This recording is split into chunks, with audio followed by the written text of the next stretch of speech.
इस वीडियो में हम किरचॉफ के नियमों के बारे में जानेंगे तथा कुछ बेसिक पॉइंट्स जैसे नोड, ब्रांच, मेश, लूप आदि को भी जानेंगे और कुछ एग्जाम्पल्स की सहायता से हम इन नियमों को गहनता से सीखेंगे।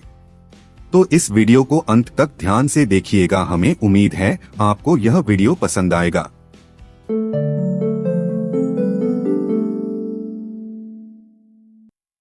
किरचॉफ के नियम। सन 1845 में गुस्ताव किरचॉफ ने विद्युत परिपथों में वोल्टता एवं धारा संबंधी दो नियम प्रतिपादित किए। ये दोनों नियम संयुक्त रूप से किरचॉफ के परिपथ के नियम कहलाते हैं। ये दोनों नियम विद्युत परिपथों के लिए क्रमशः आवेश संरक्षण एवं ऊर्जा संरक्षण के नियमों के ही अलग अलग रूप हैं। ये नियम वैद्युत इंजीनियरिंग से संबंधित गणनाओं का आधार हैं और बहुतायत में प्रयोग होते हैं। किरचॉफ का धारा का नियम। इस नियम को किरचॉफ का संधि नियम या किरचॉफ का बिंदु नियम या किरचॉफ का जंक्शन नियम और किरचॉफ का प्रथम नियम भी कहते हैं। इस नियम के अनुसार किसी नोड या जंक्शन की तरफ आने वाली धाराओं का योग उस नोड से दूर जाने वाली धाराओं के योग के बराबर होता है, अर्थात आने वाली और जाने वाली धाराओं का बीजगणितीय योग 0 होता है। आप चित्र में देख सकते हैं, यदि हम इस नोड पर आने वाली धाराओं को धनात्मक माने और नोड से जाने वाली धाराओं को ऋणात्मक माने तो इन दोनों धाराओं का बीजगणितीय योग 0 होगा, अर्थात इस नोड पर परिणामी धारा का मान 0 होगा। यह एक सामान्य समांतर परिपथ है जिसमें तीनों प्रतिरोधों पर धारा क्रमशः IR1, IR2, IR3 है। यदि हम इस परिपथ को और गहराई से देखें, हम इसकी हर ब्रांच से बहने वाली धारा पर नजर डालें तो हमें कुछ इस तरह से परिपथ दिखता है। अगर आप इन पॉइंट्स यानी कि नोड्स को देखें तो जिसमें जितनी धारा आ रही है उतनी ही धारा उस नोड से जा भी रही है। जैसे नोड 6 पर नजर डालिए जिसमें आने वाली धारा IR2 और IR3 है, जो इस नोड से जाने वाली धारा IR2 प्लस IR3 के बराबर है। और यही किरचॉफ अपने नियम में कहना चाहते हैं। यह नियम आवेश के संरक्षण के नियम पर आधारित है। आवेश संरक्षण का नियम क्या है, चलिए एक नजर उस पे डाल लेते हैं। आवेश संरक्षण का सिद्धांत बेंजामिन फ्रैंकलिन ने दिया था। इसके अनुसार विद्युत आवेश को न तो उत्पन्न किया जा सकता है और न ही उसे नष्ट किया जा सकता है, अतः विद्युत आवेश सदैव ही संरक्षित रहता है।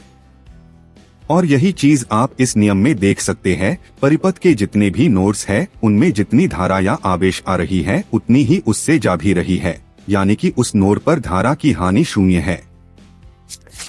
किरचॉफ का विभवांतर का नियम। इस नियम को किरचॉफ का द्वितीय नियम या किरचॉफ का लूप या मेश का नियम भी कहते हैं। इस नियम के अनुसार किसी बंद परिपथ या लूप में सभी विभवांतरों का बीजगणितीय योग 0 होता है। यह एक सामान्य श्रेणी परिपथ है जिसमें हम सोर्स वोल्टेज को पॉजिटिव में और एलिमेंट्स की वोल्टेज को नेगेटिव में लेते हैं और जब इसका बीजगणितीय योग करते हैं तो हमें 0 प्राप्त होता है। और यही बात किरचॉफ का दूसरा नियम कह रहा है। तो हमें श्रेणी परिपथ का पता चल गया कि यह नियम कैसे काम करता है, लेकिन एक बार आप इस परिपथ को देखिए। इस समांतर परिपथ में यह नियम कैसे काम करता है। चूंकि हमें पता है कि समांतर में हर एलिमेंट पर वोल्टेज सोर्स वोल्टेज के समान होती है। चलिए अब हम इस परिपथ पर वोल्टेज मेजर करते हैं। हम सोर्स से स्टार्ट करते हैं, हम उसकी वोल्टेज को पॉजिटिव लेते हैं। अब हम आगे पॉइंट 2 और 3 के बीच चेक करते हैं तो हमें 0 वोल्टेज मिलती है। इसके बाद पॉइंट 3 और 4 पर भी 0 मिलती है। अब हम पॉइंट 4 और 5 के बीच चेक करते हैं तो हमें सोर्स वोल्टेज के तुल्य वोल्टेज मिलती है, जिसे हम माइनस में लिखते हैं क्योंकि यह एलिमेंट की वोल्टेज है। तो अब हम ऐसे ही आगे के सभी पॉइंट पर वोल्टेज चेक करते हैं, लेकिन बाकी पर हमें 0 वोल्टेज ही मिलती है।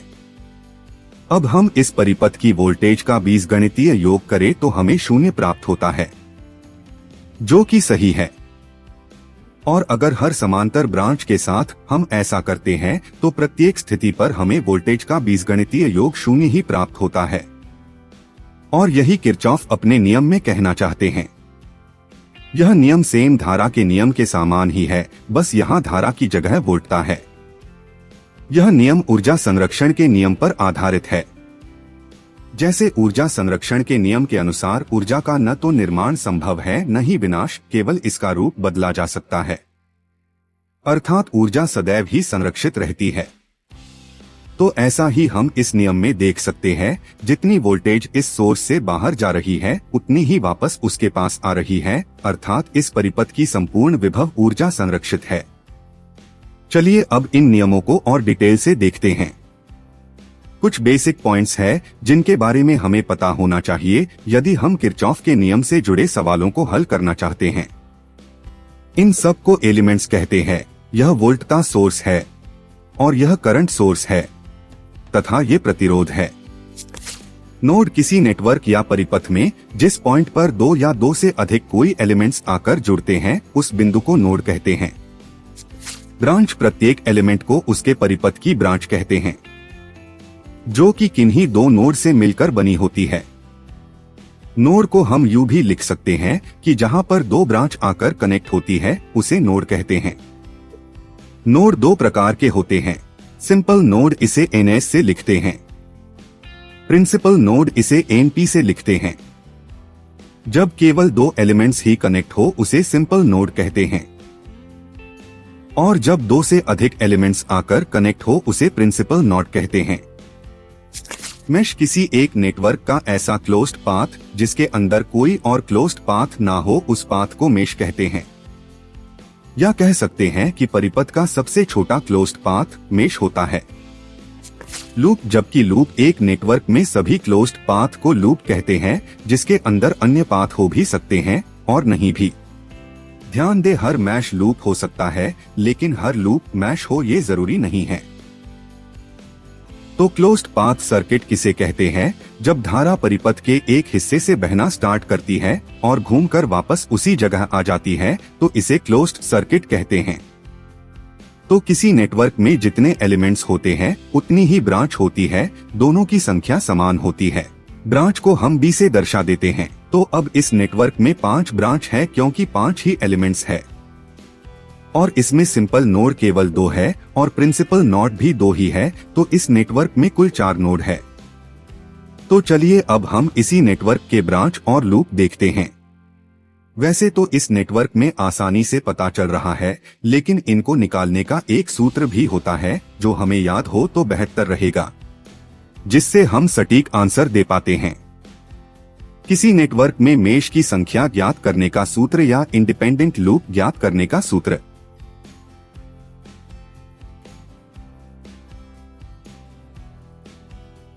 तथा ऐसे ही जब किसी नेटवर्क में KCL की संख्या ज्ञात करनी हो तो इस सूत्र का प्रयोग किया जाता है।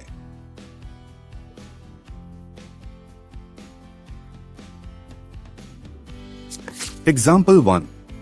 तो चलिए इस परिपथ में मेश की संख्या देखते हैं कि इसमें कितने मेश बन सकते हैं। हम देख सकते हैं कि इस नेटवर्क में 7 एलिमेंट्स जुड़े हुए हैं, तो इसकी ब्रांच भी 7 ही होगी। चलिए अब हम सिंपल नोड निकालते हैं। हम सभी नोड पर इन एलिमेंट के सिरों को मिलाते हैं और चेक करते हैं। जहां 2 एलिमेंट मिल रहे हैं वह सिंपल नोड है, और जहां पर 2 से अधिक मिलते हैं वो प्रिंसिपल नोड है। और इसमें हम देख सकते हैं कि एक भी पॉइंट सिंपल नोड का नहीं है। आपको यह समझने में थोड़ी दिक्कत हो रही होगी कि यह सब प्रिंसिपल नोड कैसे है, तो इसे समझने के लिए हम सर्किट को कुछ इस तरह बना लेते हैं, और ऐसे हम आसानी से देख पाते हैं और एलिमेंट्स गिन पाते हैं। तो इसमें सभी नोड प्रिंसिपल नोड है। तो अब हमें इस सर्किट के नोड और ब्रांच पता है, तो हम मैश के सूत्र से इसमें बनने वाले मैश ज्ञात कर लेते हैं।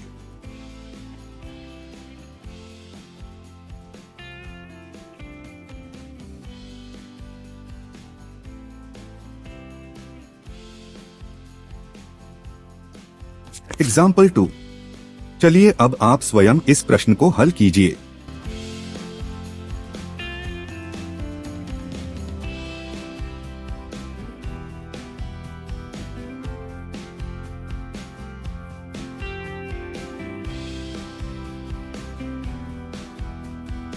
एग्जाम्पल 3।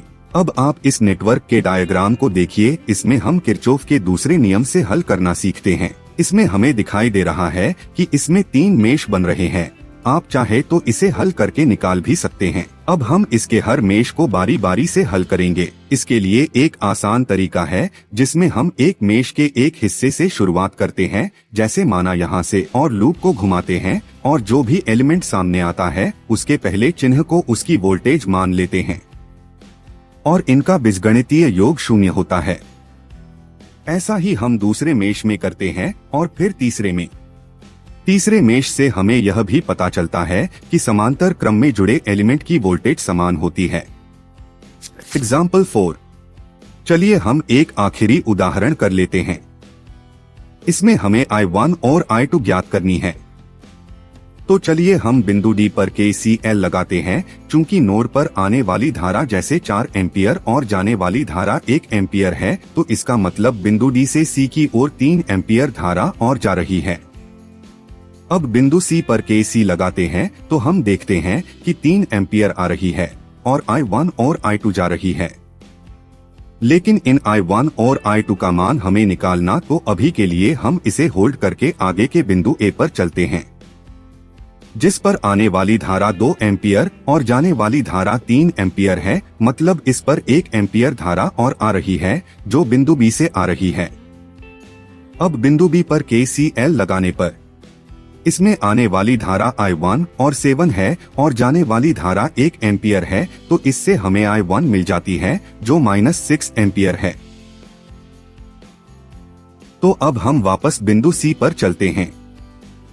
यहाँ हम I1 का मान रखते हैं और इससे I2 का मान निकालते हैं, तो हमें I2 9 एम्पियर प्राप्त होती है। तो हमने इन दोनों धारा का मान निकाल लिया है। उम्मीद है आपको यह वीडियो पसंद आया होगा। आपने इस वीडियो में कुछ नया जाना और सीखा होगा। Thank you.